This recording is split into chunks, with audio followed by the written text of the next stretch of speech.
À l'ONU, Haïti présente ses défis et ses réalisations dans les domaines de la sécurité et la gouvernance. En remplacement du Premier ministre Ariel Henry au débat général de la 77e session ordinaire de l'Assemblée générale de l'ONU, le samedi 24 septembre 2022, le ministre des Affaires étrangères Jean-Victor Généus a fait savoir que la crise sociopolitique et économique à laquelle fait face Haïti s'est greffée sur une insécurité, ce qui complique davantage la situation du pays et ébranle la superstructure de l'État. Face à cette situation, il a sollicité le soutien de la communauté internationale. Il a déclaré, je cite, « Il s'agit pour mon gouvernement comme priorité de restaurer sans délai la sécurité et l'ordre public, trouver à brève échéance un élargissement du consensus autour d'un accord politique avec un maximum de secteurs en vue d'aboutir à une gouvernance apaisée, créer un climat propice à la tenue des élections générales dans le meilleur délai en vue de remettre le pouvoir à des élus librement choisis par le peuple haïtien, restaurer les institutions démocratiques, adresser les questions économiques et sociales afin d'améliorer les conditions matérielles d'existence de la grande majorité de la population. L'ONU s'engage à poursuivre son soutien au peuple haïtien. Dans un communiqué de presse daté du 24 septembre 2022, l'Organisation des Nations Unies a exprimé son soutien à la population haïtienne qui se trouve confrontée à une situation chaotique. La priorité des Nations Unies en Haïti est de continuer à remplir son mandat et de soutenir le peuple et le gouvernement d'Haïti dans un contexte où les Haïtiennes et les Haïtiens sont actuellement confrontés à l'insécurité et à l'incertitude persistante dans la capitale haïtienne et dans tout le pays, a déclaré l'ONU dans ce communiqué. Le secteur populaire haïtien condamne la disparition de 3 militants de la base 47.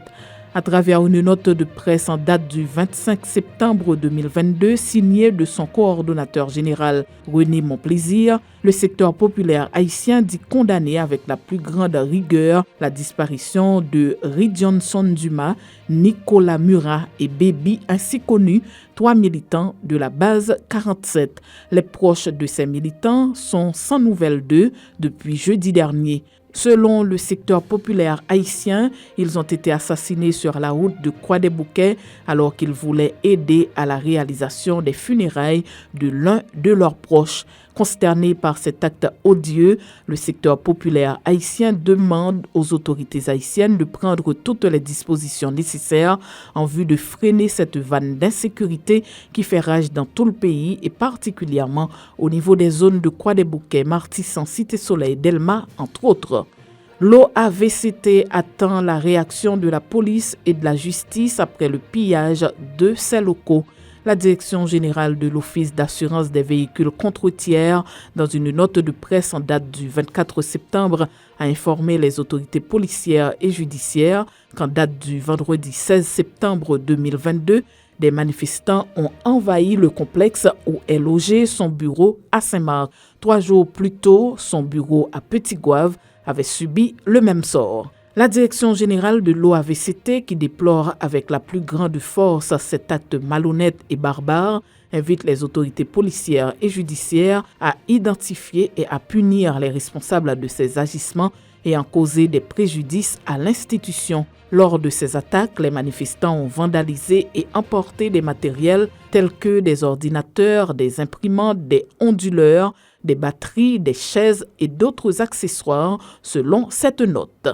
La CCIO soutient la décision du gouvernement d'éliminer la subvention du carburant. Dans une note de presse en date du 24 septembre, la Chambre de commerce et d'industrie de l'Ouest dit approuver la décision du gouvernement d'éliminer la subvention des produits pétroliers.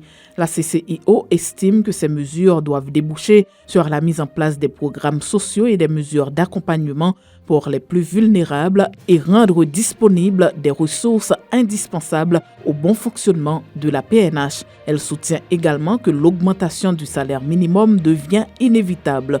Nous comprenons également qu'une augmentation du salaire minimum accompagnée d'une révision du seuil d'abattement de l'IRI est inévitable et nous encourageons le gouvernement à agir en conséquence de concert avec le Conseil supérieur des salaires.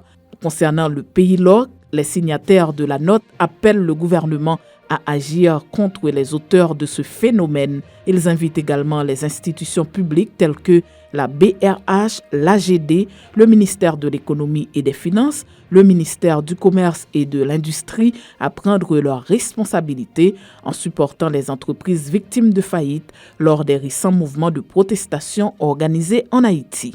Le journaliste haïtien Lutherson Léon, PDG de l'agence de presse en ligne Foot Collé, a reçu le vendredi 23 septembre son accréditation de la FIFA pour la couverture de la prochaine Coupe du Monde qui aura lieu cette année au Qatar. Le journaliste de 29 ans aura la possibilité de couvrir les 34 rencontres de cette manifestation sportive qui aura lieu du 18 novembre au 20 décembre 2022. Il annonce qu'il est ouvert aux négociations pour les entreprises qui aimeraient bénéficier de sa présence au Qatar.